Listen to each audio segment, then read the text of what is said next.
As COP28 winds down, the world is taking stock of the progress made at the United Nations Annual Climate Change Conference. While the historic Loss and Damages Fund has been launched, negotiations are still ongoing to cut emissions and on how to phase out fossil fuels. Now, despite contributing less than 5% to global greenhouse gas emissions, Africa bears a disproportionate burden of climate change. The continent has witnessed 6 of the 30 deadliest climate disasters recorded since 2022, underscoring the region's vulnerability. Addressing climate change in Africa requires substantial financial support, and the Africa Development Bank projects a crucial $2.8 trillion to meet climate commitments outlined in the 2015 Paris Agreement. However, climate finance inflows to the continent remain very low, constituting only 3% of global climate finance. Joining me to look at Africa's green industrialization agenda is Brent Barnette, Executive Director of the ETK Group and climate change expert. Brent, welcome to Business Edge. Thank you so much for joining me. Thank you very much. Good morning. Good morning to you. So COP28 closes tomorrow, Tuesday. We know that there's been plenty controversy over the past few days, who the president of COP28 was, some of the comments he also made as well during the event. We've seen a growing influence of fossil fuel lobbyists at COPs more generally, and much more. But what continues to be part of the conversation and controversy is a lack of momentum. So aside from the Loss and Damage Fund, are we seeing any real progress that's been made with COP28, particularly towards climate financing for the continent? Yes. Well, as you pointed out, Africa has been disproportionately impacted by the effects of climate change so far. So when we talk about climate finance, we're really talking about 3 primary areas of finance. The first is mitigation, the second is adaptation, and the third is loss and damage. So when we're talking about mitigation, what we're talking about is financing for countries, for economies, for regions to transition away from damaging fossil fuels. When we're talking about adaptation, we're talking about dealing with the impacts of climate change that we're seeing already. The third area, as you mentioned already, loss and damage, saw the commitment of approximately 420 million billion US invested in the Loss and Damage Fund. So there is some progress being made in certain areas. There was recently the launch of a climate finance framework, which noted that there needs to be, by 2030, approximately $5 to $7 trillion spent per year in helping the world move toward towards a greener future. Are we anywhere close to that? No, I don't think so. There was a commitment that was made that countries would be contributing $100 billion annually to the Green Climate Fund. That has fallen short, although there's some view that perhaps it was reached in 2022. So are we getting close to the needed financing? No. In some areas, there's some progress, again, in loss and damage. But in terms of setting up the financing that's needed for the transition to a green economy, 5 to 7 trillion by 2030, there's quite a ways to go. All right, so this COP28 is coming after the first Africa Climate Summit, where the Nairobi Declaration was adopted to be the basis for Africa's common position in the global climate change process to COP28 and even beyond that. And what we know is that Africa wants investment to promote the sustainable use of natural resources for the continent's transition to low carbon development and contribution to global decarbonization. There was also a call for a comprehensive and systematic response to the debt crisis outside default frameworks to create a fiscal space that all developing countries need to finance development and climate action. And then we know that African leaders also called for acceleration for ongoing initiatives to reform the multilateral financial system and global financial architecture, including the Bridgetown Initiative, the Accra-Marrakesh Agenda, the UN Secretary General's SDG stimulus proposal, and the Paris Summit for the new Global Financing Pact. In terms of what African countries are taking away from COP28, with all these requests, and of course the Nairobi Declaration ahead of them before coming into COP28, are we succeeding in taking away some positives for the African continent? Definitely. There is progress that's being made. But as we were just discussing, there's quite a ways to go. The way that we think about this from the standpoint of ETK and the way we advise our clients is there's a lot of financing that is either available now or that will be available in the near future. So there is progress that's being made. There are funds that are available either at the regional level or at the individual level for private companies. The real challenge is accessing it. It's knowing where the funds are, how to get to them, and as a business or as a regional government, what you need to be doing in order to access those financing. So what we do is we work with businesses to give them the guidance to say, if you want to be able to receive an investment or a grant in terms of guiding you towards a green transition, what are the things that you need to have in place? And so we work with them to understand quite specifically what you need to be doing in order to access that financing. So is progress being made? Yes, haltingly.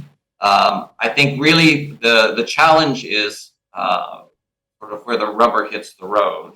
How to actually access that finance, how to deploy it effectively.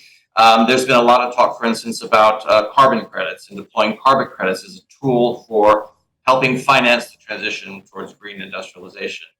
Carbon credits are great, but understanding exactly, from the one hand, how to use them effectively. So if you're a business, how to deploy carbon credits effectively. On the other hand, how to make sure that they actually result in a reduction in carbon emissions is another challenge. So carbon credits are one thing that are really going to play an important role in Africa's green transition, but how they're deployed so that we actually see a reduction in greenhouse gas emissions, I think is something to be seen.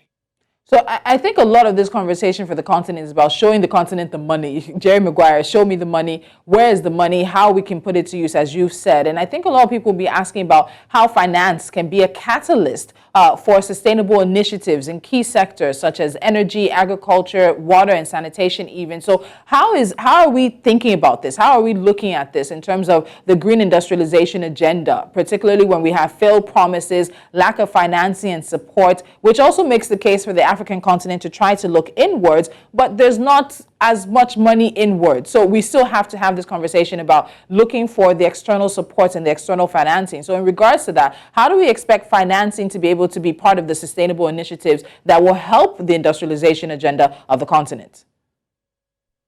Well, I sort of, again, everyone approaches this problem with a different perspective, a different lens. We approach the problem from the perspective of advising individual companies about what they need to be doing in order to think about a green transition. So you mentioned a number of different initiatives just then. You mentioned the impact of water, you mentioned energy, you mentioned agriculture and food sources. All of these are areas of real challenge when it comes to the impacts of climate change.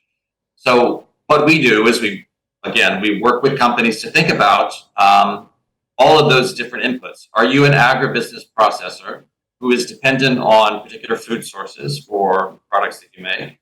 And are those agricultural products likely to be impacted by climate change? Are you likely to find it difficult to source particular food sources? There's an example recently of sriracha sauce. I'm not sure I'm pronouncing that correctly, but it's a hot sauce that's dependent on peppers, and those peppers are dependent on water, and the water has been scarce. And so there's been a shortage of this hot sauce. This is a good example of what's likely to happen more frequently with climate change. So you have to think about your key inputs, and another key input is going to be energy. Another key input is going to be water, and you have to think about the extent to which your supply chain and your key inputs are likely to be damaged by climate change. Consider those as key operational risks and think about how you address them. So let's go back to the Nairobi Declaration. So African leaders are supporting a proposal for a global carbon taxation regime, including a carbon tax on fossil fuel trade, maritime transports, and aviation. And they expect that to be augmented by a global financial transaction tax to provide dedicated, affordable, and accessible finance for climate-positive investments, hopefully at scale.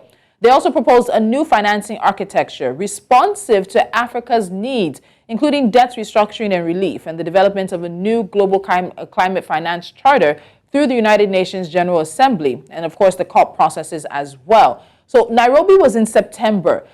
Brent, can you tell me, where do we stand in terms of implementation? Yes, we're in COP season. This is, of course, December now. We're entering into 2024. Are we also seeing Africa starting to make the right demands for the continent? Because it seemed to be like the transition was trying to be pushed as a one-size-fits-all, but that definitely is not working for the continent. Yeah, you definitely see a conflict, as people often say, between the global north and the global south, where I'm speaking to you currently from Brazil. So many countries in the global south are struggling with excessive debt loads in the context of crippling national debt. How can you then also be making substantial investments that are needed? Again, remember, we were talking about 5 to 7 trillion globally annually by 2030. That's a lot of money. When you also have to be servicing a substantial amount of debt, how can you also be making the investments that you need to transition to a sustainable future? So, are we seeing that Africa is starting to ask the right questions and talk about debt relief in the context of investment in green industrialization? Absolutely, we're starting to see progress in that area. Are we starting to see results? I think slowly but surely, yes.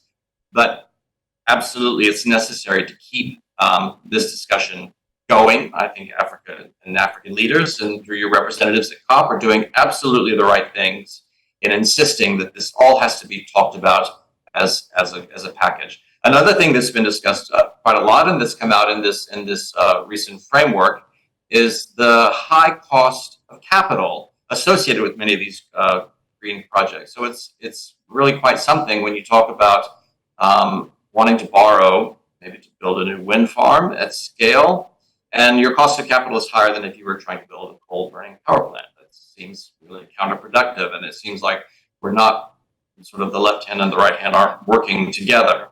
So I think that there's a greater realization that a lot of these things need to be dealt with collectively in order for us to see real progress. All right, Brett, before I let you go, let's look at this. At the end of the day, African countries with their very widely differing energy access, natural resources, green transitions, they need recognition of their unique circumstances and the need for tailored support. There must be a differentiated approach to climate change, which also acknowledges Africa's priorities, because those differ from developed countries and other regional groupings. So this has to make financial sense for many people and for many governments across the continent. So a lot of us are going to be looking at the opportunities for Africa with regards to the green industrialization agenda. So take us through that as we wrap up this conversation. What are the opportunities that are there for the continent to take advantage of as we're looking at a just energy transition? We're talking about a green industrialization agenda. We're pushing forth the initiatives and the ideas behind the Nairobi Declaration. We're even dealing with the UAE giving money, and Saudi Arabia also, the Gulf Arab countries trying to push in and helping with some form of climate finance. What are the opportunities we see? Well, the opportunities are substantial, both from the standpoint of private enterprise as well as from the standpoint of regional governments and national governments, in order to capitalize on the financing that's being made available. I think the challenge is, making the shift in terms of large-scale investment in terms of large enterprises to try and shift to more sustainable sources of energy in particular.